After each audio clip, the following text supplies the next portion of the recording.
Hello, Namaste, and warm greeting from Nepal. It's me, Vivasthapa,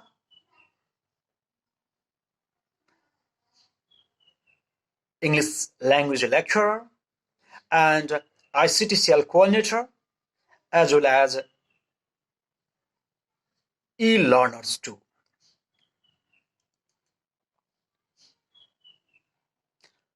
I have presented more than 50 plus countries as a key speaker in different webinars and sessions.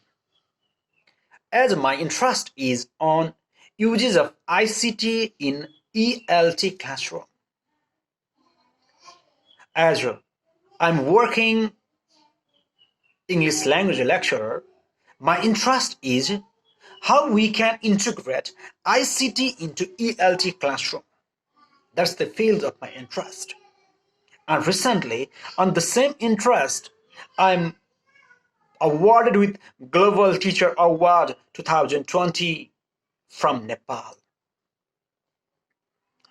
Before I start my session, I can't resist expressing sincere thanks to the 2-week Peru Institute for organizing the different, a unique session.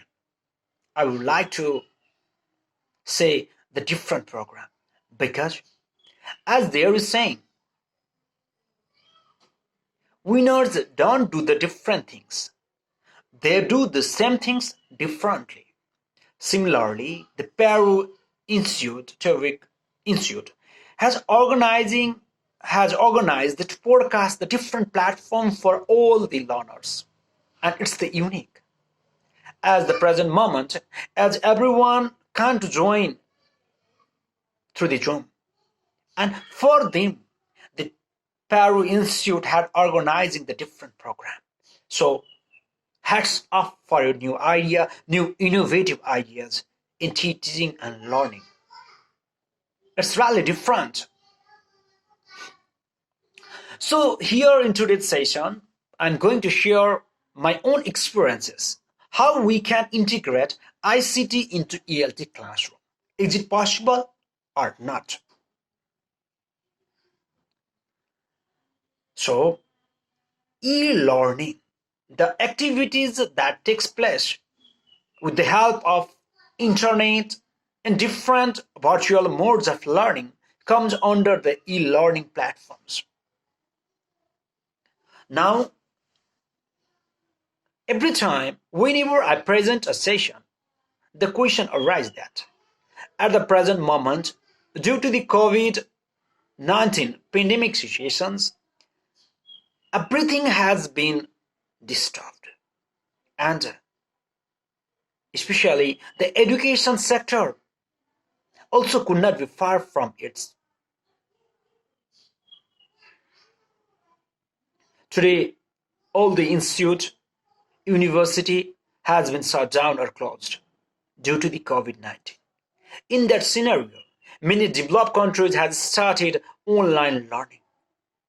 And developing and underdeveloped countries are still crawling in the phase of use of ICT in ELT classroom or any other subjects.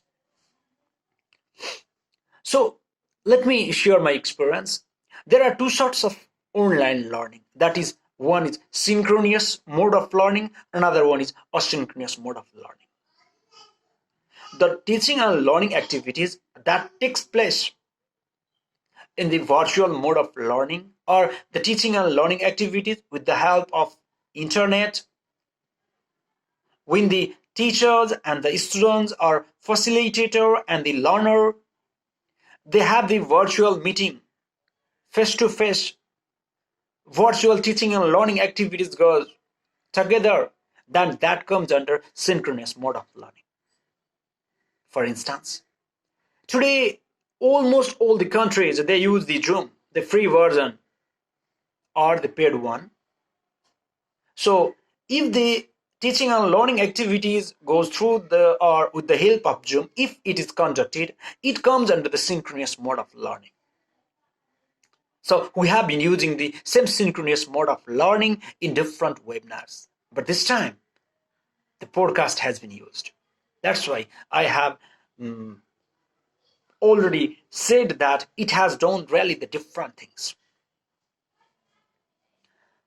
And when the teacher and the learners, or the educators, facilitator, and the learners, they hold their classes, they have their classes in the virtual platform with the using by using different platforms like Zoom or Google Meet, face-to-face mode of learning that comes under synchronous mode of learning.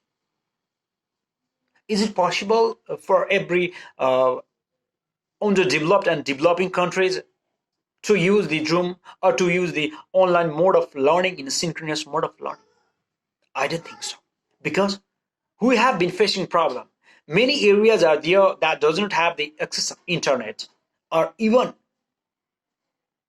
no good. If there is network also, the internet it may not be good. In that scenario, can online really works? No. In that scenario, we have been, or I have been using asynchronous mode of learning.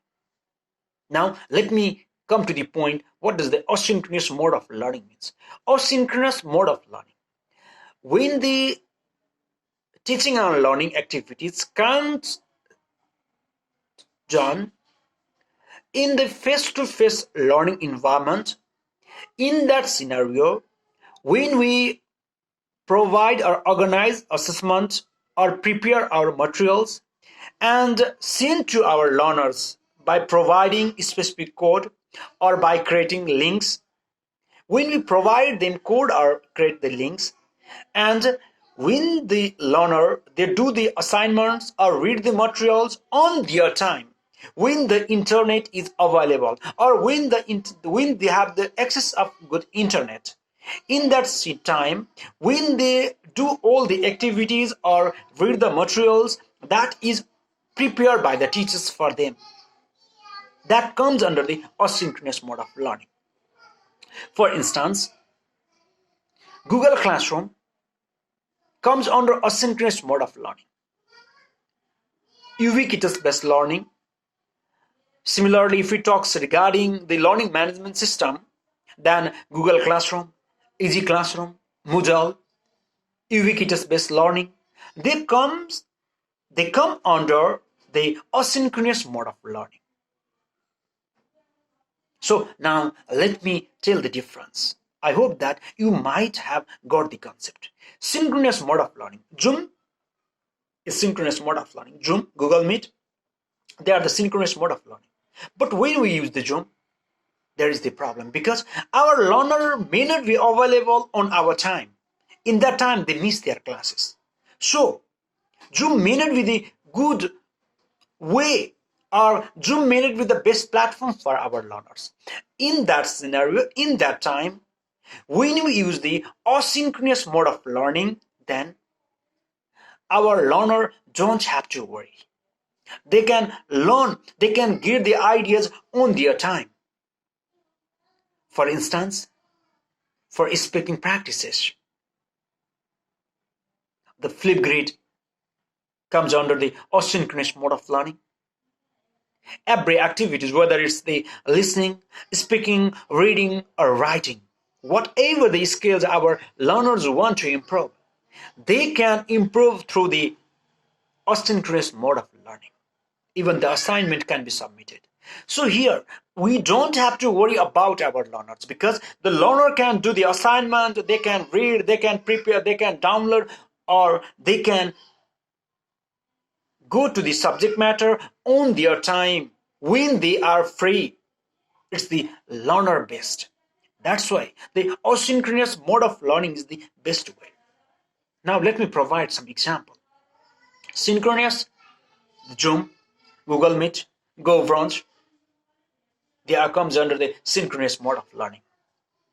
Asynchronous mode of learning, many learning management system like the web tools. If we want to hear the web tools, then the web tools like Nearpod, Seesaw, Quizzes, Socrates, Seesaw, these are the different web tools that our learner can use, or even the educators can use for their learners.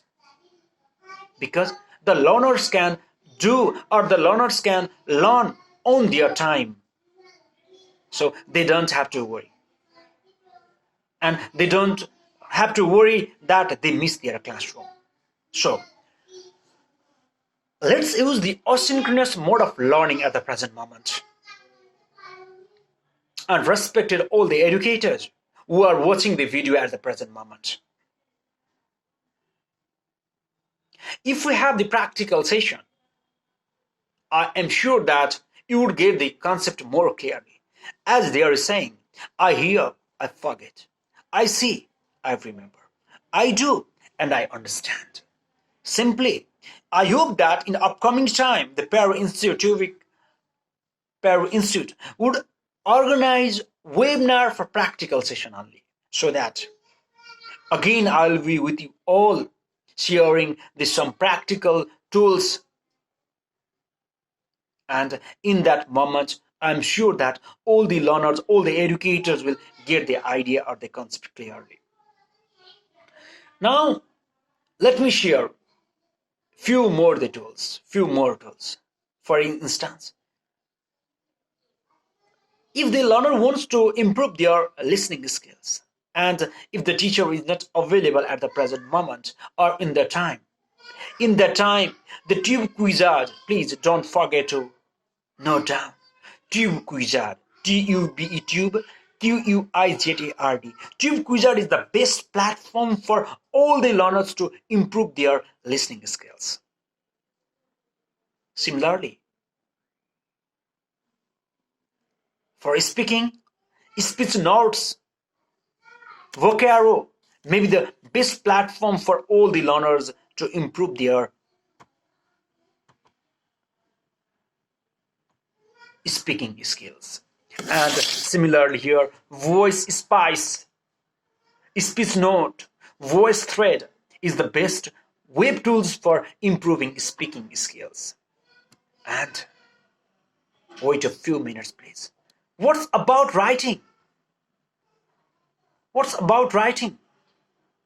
For writing, learningapps.org, English Club, TextDiver, Quillbolt. They are the different web tools that learners or even the educators they can use for writing purpose. So, please, I would like to inform you that at the present moment, at the present time, mere cramming in this subject is not enough in this competitive period. We all have to be familiar with how the ICT can be integrated in teaching and learning activities. And all the respected educators, I have done more than 60 plus courses from different reputed universities of the world, like Cambridge University, similarly Arizona State University, Pennsylvania University, and so on. So I would like to request you, if you want to improve your skills, writing or listening or reading skills, then why don't you enroll in different university in free of cost? Like, please use the websites like Coursera and other edX platforms so that you can you can have your professional development. And please, in upcoming time, I will share with you regarding different websites or the important sites that learners, any learners or the educators can use for their professional development. By saying these things, I would like to end my session and thank you so much Peru Institute, Truvik Institute for organizing these sorts of programs and providing me an opportunity to share my experience. Here I'm not teaching, I'm just sharing my experiences that I have shared till now. So, just I share on teaching and learning can be done, online teaching and learning can be done through the synchronous and asynchronous mode of learning. So, I share some of the web tools. I have been working as the more than 20 plus web tools ambassador. So in upcoming time, I'm sure to present you the different web tools practically so that you can get more ideas. Thank you, please. Thank you. Have a nice time. Stay safe. Take care. Thank you, please.